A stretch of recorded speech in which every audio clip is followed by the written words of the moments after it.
Part 2। अब तक आपने सुना कि कावेरी जी अपनी तीनों बेटियों ईशा, मोहिनी और सुहाना की शादी 3 घर जमाई लड़कों के साथ करवा देती है। उन्हें लगता है कि ये लड़के शायद घर का कामकाज संभाल लेंगे, लेकिन उनके तीनों घर जमाई बहुत आलसी थे। वो नौकरी भी नहीं करते थे और बाहर का काम भी नहीं। कावेरी जी ने अपनी बेटियों से कहा कि वो प्रेगनेंसी का बहाना बनाकर अपने पतियों को सबक सिखाए। अब सुनिए आगे। मम्मी, आपने जैसा कहा था हमने वैसा ही किया, लेकिन देखिए ना, विवेक का हाल तो वैसा का वैसा ही है। घर में ना सुबह का नाश्ता बनता है और ना खाना। नौकरी पर जाने की बात करूं तो खाने को दौड़ते हैं मुझे।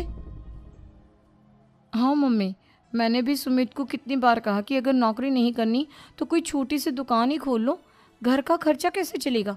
देखो दोपहर के 12 बजने आए और जनाब अभी तक सो रहे हैं। हाँ मम्मी, ईशा और सुहाना ठीक कहती हैं। अविनाश का भी यही हाल है। जब मैंने अपनी प्रेगनेंसी के बारे में कहा तो मुझसे कहने लगा, अरे दूसरी लड़कियां तो 9-9 महीने तक नौकरी करती है, बस डिलीवरी के टाइम छुट्टी लेती है। मोहिनी, तुम भी नौकरी करो। अब मुझे कहाँ नौकरी मिलेगी। मम्मी बताओ अब मैं क्या करूँ।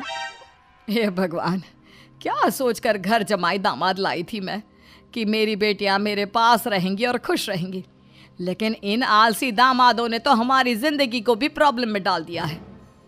मैं तो कहती हूँ मम्मी, हम लोग वापस अपनी जॉब पर जाना शुरू कर देते हैं। बता देते हैं इन लोगों को कि हमने प्रेगनेंसी का बहाना किया है। नहीं नहीं बेटा, ऐसी गलती भी मत करना। अगर तुमने ऐसा किया तो इन तीनों की आदत और ख़राब हो जाएगी। अरे आज नहीं तो कल कभी तो तुम प्रेग्नेंट होगी, तब वापस यही प्रॉब्लम आएगी। तब क्या करोगी तुम तीनों। हाँ मम्मी, आपकी बात तो बिल्कुल सही है। इन लोगों को तो सुधारना ही पड़ेगा। लेकिन कैसे?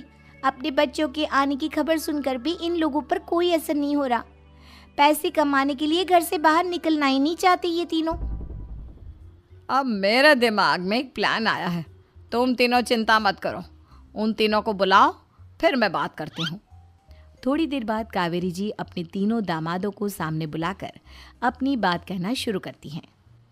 अविनाश, सुमित और विवेक, देखो बेटा, मैं ना तुम तीनों से बड़ा प्यार करती हूँ, इसीलिए तो तुम्हें घर जमाई बना कर रखा है मैंने।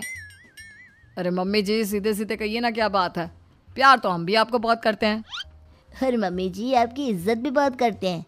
अरे भाई, आपके जैसी सास और कमाने वाली बीवी सबको मिलती है क्या? हाँ मम्मी, विवेक और सुमित ठीक कह रहे हैं। आपकी बेटी से शादी करके मेरी तो ज़िंदगी ही अच्छी हो गई है। जानती हूँ मैं,